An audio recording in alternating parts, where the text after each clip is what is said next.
Olá, oitavo ano, como que vocês estão? Espero que todos estejam bem. Na última aula de ciências, a gente começou a falar sobre o sistema genital feminino, capítulo 11.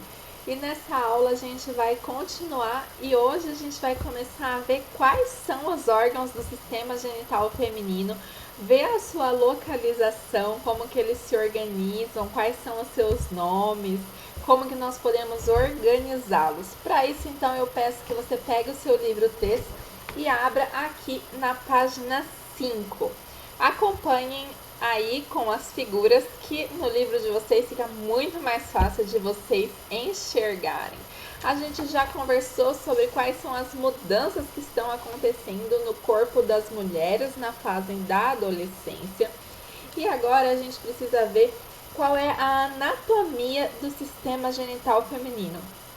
Os órgãos, a anatomia do sistema genital feminino favorece então o encontro do gameta masculino e feminino para a formação do futuro embrião. E para isso, os órgãos são divididos em duas regiões. A região que a gente chama de genitália externa, ou também de pudendo feminino, e a genitália interna, que vai ter a região da vagina, útero e demais órgãos. Então, vamos observar aqui na figura da página 5. Aqui, então, a gente tem a genitália externa. A moça está, então, com as pernas abertas para que a gente possa ver essa genitália. Nós temos, as mulheres têm duas pregas, então, né? A gente fala que são duas dobras cutâneas mucosas, ou seja, duas dobras de pele mesma e de mucosa. Como aqui, ó, na boca a gente tem dobra, né, de pele e por dentro é mucosa, elas têm duas dobras. A dobra mais externa a gente chama então de grandes lábios.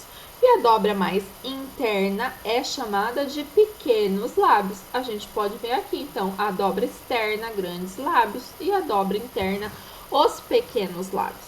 A função dos grandes e pequenos lábios é de proteção, gente. Essas dobras, elas protegem, então, a uretra, que fica bem aqui, ó, o orifício da uretra, e o orifício da vagina. Então, elas vão proteger tanto a entrada da uretra e a entrada da vagina, ou saída da uretra e saída da vagina, certo? Então, elas estão aqui protegendo a uretra e o canal vaginal. É para isso que servem essas dobras.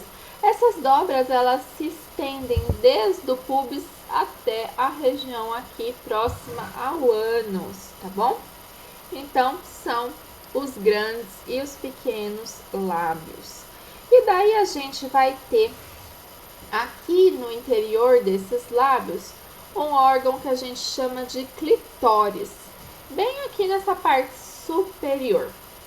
O clitóris, ele está localizado então acima da abertura da uretra. Ele mede mais ou menos 1,5 cm, pequenininho. E ele é um órgão correspondente, gente, correspondente, tá? Similar ao pênis masculino. Por quê? Porque ele é um órgão erétil, que a gente fala. Lembra que o pênis era formado pelo corpo esponjoso, que ia se encher de sangue na hora da excitação? Então, mesma coisa aqui, ó. O clitóris, então, ele é um órgão formado por um tecido cilíndrico, que ele se enche de sangue, ele é erétil, e daí então essa estrutura está relacionada à excitação feminina, ok? E vai se preencher de sangue durante o estímulo sexual. E daí aqui embaixo, né, a gente vai ter o orifício da uretra e logo abaixo o orifício da vagina. A vagina da mulher, ela mede cerca de 8 a 10 centímetros. A gente pode observar aqui na moça de lado, aqui, ó, o orifício da uretra e o orifício da vagina.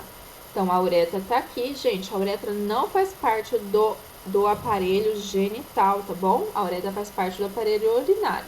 Aqui, a vagina da moça. Ela tem cerca de 10 a 8 centímetros. Ela é um órgão musculoso, então ela é recoberta de mucosa e músculo. Esse órgão, ele se estende tanto para abrigar o pênis durante a relação sexual, tanto para a passagem do bebê na hora do parto. O parto a gente vai ver mais para frente, tá bom? Mas é uma camada musculosa e por isso ela tem elasticidade. E aqui, no começo da uretra, é onde fica o ímen. Não sei se vocês já ouviram falar do ímen, mas o ímen é uma membrana circular que ela obstrui parcialmente a entrada da vagina. Como que é uma obstrução parcial? Não é que ele tapa, nossa, tapou aqui e não passa nada. Não, é como se fosse uma bordinha assim de pele, mas que, por exemplo, se a gente olhasse por aqui, ele fica aqui assim ao redor. E daí então, por ser uma membraninha, ela costuma ser rompida nas primeiras relações sexuais, quando há a penetração do pênis, e por isso, nas primeiras vezes, pode ser que ocorra algum sangramento. Não sei se vocês já ouviram falar sobre isso, mas antigamente era uma prova de que a mulher casou virgem em alguns casos, em algumas festas de casamento, né? Bem antigamente. Né, até o casal tinha as primeiras relações na festa de casamento e daí mostrava o lençol com a mancha de sangue. A gente pode conversar sobre isso na nossa aula online, tá bom? E daí essa é então o pudendo feminino, a genitália externa. E daí a gente tem então agora os órgãos internos. Olha como que são os órgãos internos se a gente olhar só por dentro, olha. A gente tem então aqui, ó, a gente falou do canal vaginal, olha o ímen aqui embaixo que a gente acabou de falar. E daí no canal vaginal, olha só, a gente tem o útero. O útero é um órgão bem musculoso, olha o tanto de parede muscular que a gente tem. Então ele é bem musculoso, por isso que ele consegue se distender bastante para abrigar o bebê durante o parto. Olha o tanto de camada muscular que tem. E olha só, aqui embaixo a gente chama de colo do útero. Então o colo do útero é bem fechadinho, tem uma pequena aberturinha para só o espermatozoide passar do canal vaginal lá para o útero. E de cada lado do útero a gente tem aqui como se fosse uma alça. Essas alças são chamadas de tubas uterinas. Então, a gente tem a tuba uterina à esquerda e à direita. E as tubas uterinas, elas vão se abrindo. E olha só, elas terminam como se fosse uma mão assim com franjas. Pra cá. Mão com franjas assim, né? Então, é um canal que faz assim. E olha, ela faz assim em duas estruturas, as gônadas femininas, que são chamadas de ovário. E os ovários é onde vão ser formados os gametas femininos.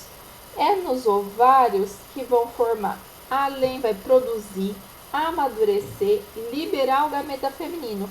O gameta feminino vai ser capturado aqui pelas franjas das tubas uterinas.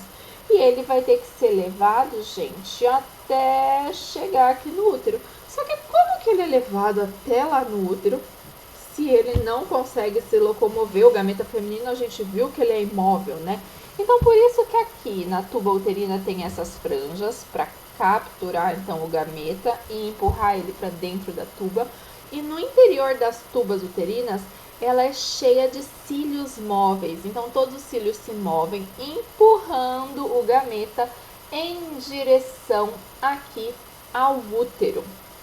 E vai ser aqui dentro da tuba uterina, geralmente quando está quase chegando aqui no útero, que o óvulo e o espermatozoide se encontram. É aqui que geralmente ocorre a fecundação, tudo bem?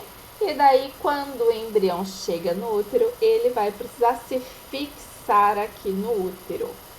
Então, gente, além disso, o ovário, ele também é responsável por produzir os hormônios femininos. Nós temos dois hormônios femininos, o estrógeno e a progesterona. O estrógeno também é chamado de estrogênio. O estrogênio, ele estimula o desenvolvimento das características sexuais secundárias femininas. Então, durante a adolescência, vai acontecer aquilo que a gente já falou: o alargamento do quadril, crescimento das mamas, crescimento de pelos pubianos, pelos na axila, não é? E todas aquelas outras características que a gente já conversou. E a progesterona, ela tem outras funções, mas ela também é responsável por espessar aqui essa parede do útero aqui, o endométrio, que é essa parede mais interna, para receber o embrião. Porque essa parede tem que estar cheia de vasos sanguíneos e bem fofinha para o embrião conseguir se implantar.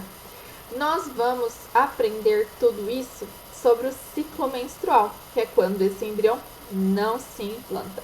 Então, tanto o estrogênio quanto a progesterona participam do ciclo menstrual.